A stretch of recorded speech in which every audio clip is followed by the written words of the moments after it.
La Belle au bois dormant. Il était une fois un roi et une reine qui étaient si fâchés de n'avoir point d'enfants, si fâchés qu'on ne saurait dire. Enfin pourtant, il leur naquit une fille. On fit un beau baptême. On donna pour marraine à la petite princesse toutes les fées qu'on put trouver dans le pays. Il s'en trouva 7, afin que chacune d'elles lui faisant un don, comme c'était la coutume des fées en ce temps-là, la princesse eut par ce moyen toutes les perfections imaginables. Après les cérémonies du baptême, toute la compagnie revint au palais du roi, où il y avait un grand festin pour les fées. On mit devant chacune d'elles un couvert magnifique, avec un étui d'or massif, où il y avait une cuillère, une fourchette et un couteau de fin or garni de diamants et de rubis.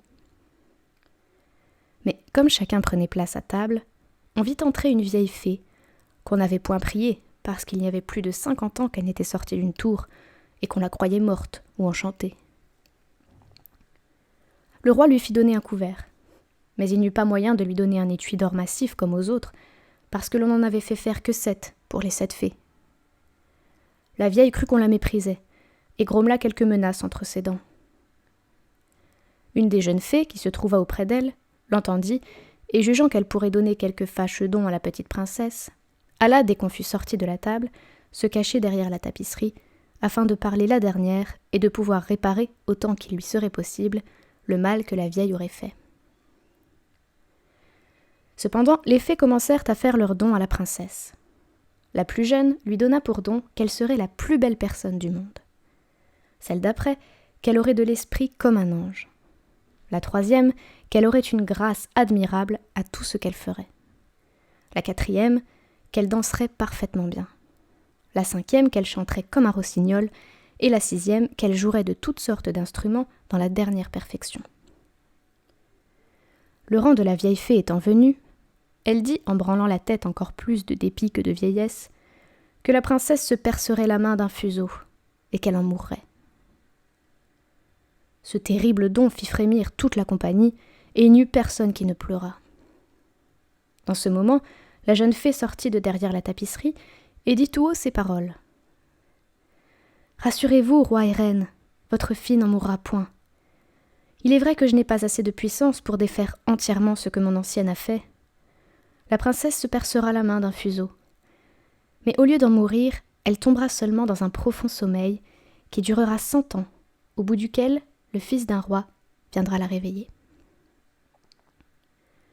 Le roi, pour tâcher d'éviter le malheur annoncé par la vieille, fit publier aussitôt un édit par lequel il défendait à toute personne de filer au fuseau, ni d'avoir des fuseaux chez soi, sur peine de vie.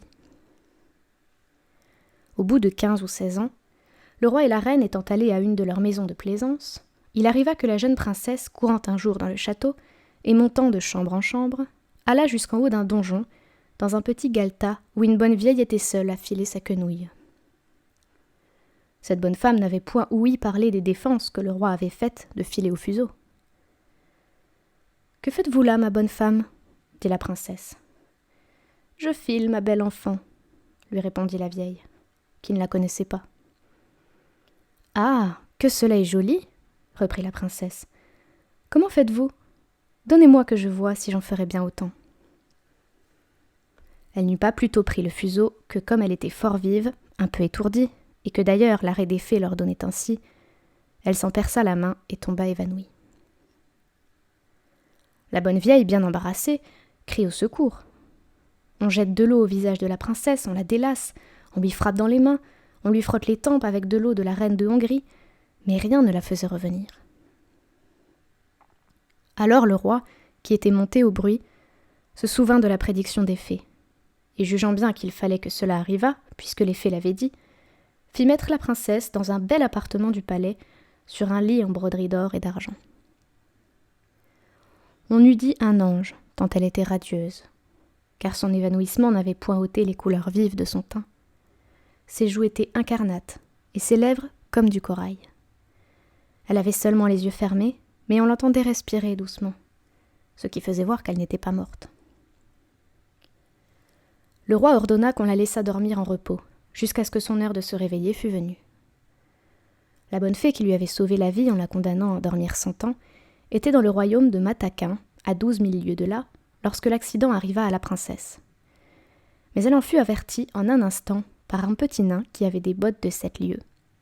C'étaient des bottes avec lesquelles on faisait 7 lieues d'une seule enjambée. La fée partit aussitôt, et on la vit au bout d'une heure arriver dans un chariot tout de feu, traîné par des dragons. Le roi alla lui présenter la main à la descente du chariot. Elle approuva tout ce qu'il avait fait, mais comme elle était grandement prévoyante, elle pensa que quand la princesse viendrait à se réveiller, elle serait bien embarrassée toute seule dans ce vieux château. Voici ce qu'elle fit. Elle toucha de sa baguette tout ce qui était dans ce château, hors le roi et la reine.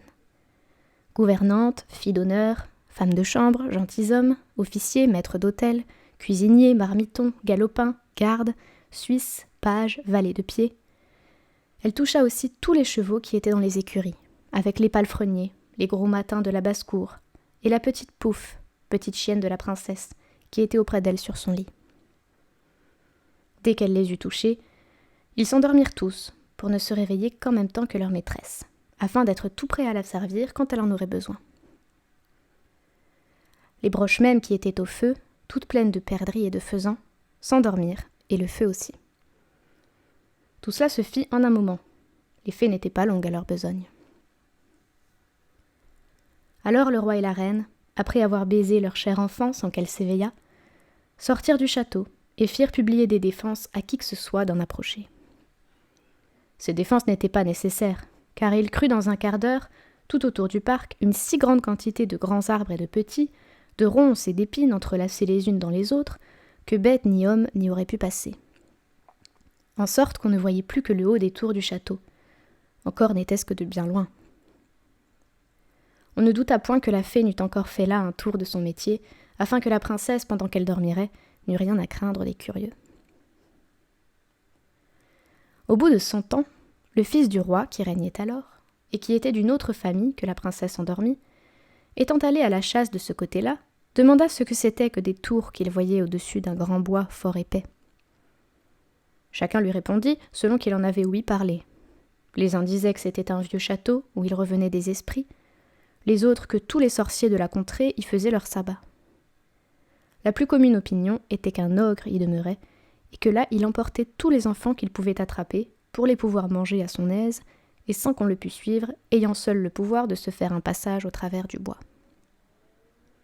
Le prince ne savait qu'en croire, lorsqu'un vieux paysan prit la parole et lui dit : « Mon prince, il y a plus de 50 ans que j'ai ouï dire à mon père qu'il y avait dans ce château une princesse, qu'elle y devait dormir 100 ans et qu'elle serait réveillée par le fils d'un roi, à qui elle était réservée. »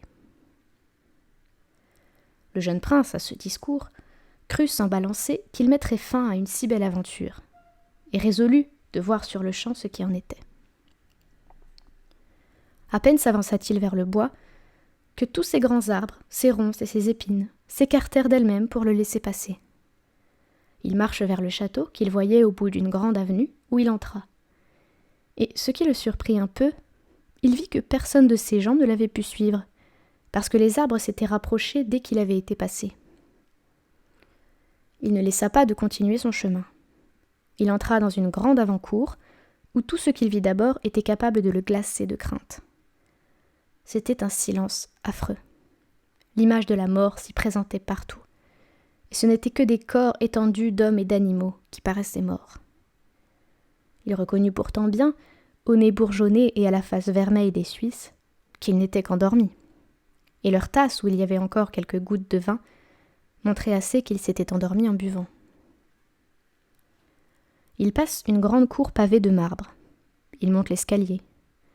Il entre dans la salle des gardes, qui étaient rangés en haie, la carabine sur l'épaule et ronflant de leur mieux. Il traverse plusieurs chambres, pleines de gentilshommes et de dames, dormant tous les uns debout, les autres assis. Il entre dans une chambre toute dorée, et il voit sur un lit, dont les rideaux étaient ouverts de tous côtés, une princesse qui paraissait avoir 15 ou 16 ans, et dont l'éclat resplendissant avait quelque chose de lumineux et de divin. Il s'approcha en tremblant et en admirant, et se mit à genoux auprès d'elle. Alors, comme la fin de l'enchantement était venue, la princesse s'éveilla, et le regardant. « Est-ce vous, mon prince ?» lui dit-elle. vous êtes bien fait attendre. » Le prince, charmé de ces paroles, ne savait comment lui témoigner sa joie et sa reconnaissance. Ses discours furent mal rangés. Il était plus embarrassé qu'elle, et l'on ne doit pas s'en étonner. Elle avait eu le temps de songer à ce qu'elle aurait à lui dire. Cependant, tout le palais s'était réveillé avec la princesse. Chacun songea faire sa charge, et il mourait de faim. La dame d'honneur, pressée comme les autres, s'impatienta et dit tout haut à la princesse que la viande était servie. Le prince aida la princesse à se lever. Elle était tout habillée, et fort magnifiquement. Mais il se garda bien de lui dire qu'elle était habillée comme Mère Grand et qu'elle avait un collet monté. Elle n'en était pas moins distinguée. Ils passèrent dans un salon de miroirs, et y soupèrent, servis par les officiers de la princesse. Les violons et les hautbois jouèrent de vieilles pièces, mais excellentes, quoiqu'il y eût près de 100 ans qu'on ne les joua plus. Et après souper, le grand aumônier les maria dans la chapelle du château. Le prince vécut avec la princesse plus de 2 ans entiers, et en eut 2 enfants, dont le premier, qui fut une fille, fut nommé l'Aurore, et le second un fils, qu'on nomma le Jour, parce qu'il paraissait encore plus beau que sa sœur. La reine parla plusieurs fois à son fils pour le faire expliquer, mais il n'osa jamais se fier à elle de son secret. Il la craignait, quoiqu'il l'aimât, car elle était de race ogresse, et le roi ne l'avait épousée qu'à cause de ses grands biens. On disait même tout bas à la cour qu'elle avait les inclinations des ogres, et qu'en voyant passer de petits enfants, elle avait toutes les peines du monde à se retenir de se jeter sur eux. Ainsi le prince ne lui voulut jamais rien dire. Mais quand le roi fut mort, ce qui arriva au bout de 2 ans, et qu'il se vit le maître, il déclara publiquement son mariage, et alla en grande cérémonie quérir la reine sa femme dans son château. On lui fit une entrée magnifique dans la ville capitale, où elle rentra au milieu de ses 2 enfants. Quelque temps après, le roi alla faire la guerre à l'empereur Cantalabute, son voisin. Il laissa la régence du royaume à la reine sa mère, et lui recommanda fort sa femme et ses enfants. Il devait être à la guerre tout l'été, et dès qu'il fut parti, la reine-mère envoya sa bru et ses enfants à une maison de campagne dans les bois pour pouvoir plus aisément assouvir son horrible envie. Elle y alla quelques jours après et dit un soir à son maître d'hôtel. « Je veux manger demain à mon dîner la petite Aurore. »« Ah, madame, dit le maître d'hôtel. « Je le veux, dit la reine. Et elle le dit d'un ton d'ogresse qui a envie de manger de la chair fraîche. Et je la veux manger à la sauce Robert. » Ce pauvre homme, voyant bien qu'il ne fallait pas se jouer à une ogresse, prit son grand couteau et monta à la chambre de la petite Aurore. Elle avait pour lors 4 ans, et vint en sautant et en riant se jeter à son col et lui demander du bonbon. Il se mit à pleurer. Le couteau lui tomba des mains, et il alla dans la basse-cour couper la gorge à un petit agneau, et lui fit une si bonne sauce que sa maîtresse l'assura qu'elle n'avait rien mangé de si bon. Il avait emporté en même temps la petite Aurore et l'avait donnée à sa femme pour la cacher dans le logement qu'elle avait au fond de la basse-cour. 8 jours après, la méchante reine dit à son maître d'hôtel : « Je veux manger à mon souper le petit jour. » Il ne répliqua pas, résolu de la tromper comme l'autre fois. Il alla chercher le petit jour et le trouva avec un petit fleuret à la main, dont il faisait des armes avec un gros singe. Il n'avait pourtant que 3 ans. Il le porta à sa femme, qui le cacha avec la petite Aurore, et donna à la place du petit jour un petit chevreau fort tendre que l'ogresse trouva admirablement bon. Cela était fort bien allé jusque-là. Mais un soir, cette méchante reine dit au maître d'hôtel : « Je veux manger la reine à la même sauce que ses enfants. » Ce fut alors que le pauvre maître d'hôtel désespéra de la pouvoir encore tromper. La jeune reine avait 20 ans passés, sans compter les 100 ans qu'elle avait dormi. Sa peau était un peu dure, quoique belle et blanche. Et le moyen de trouver dans la ménagerie une bête aussi dure que cela ? Il prit la résolution, pour sauver sa vie, de couper la gorge à la reine, et monta dans sa chambre, dans l'intention de n'en pas faire à 2 fois. Il s'excitait à la fureur, et entra le poignard à la main dans la chambre de la jeune reine.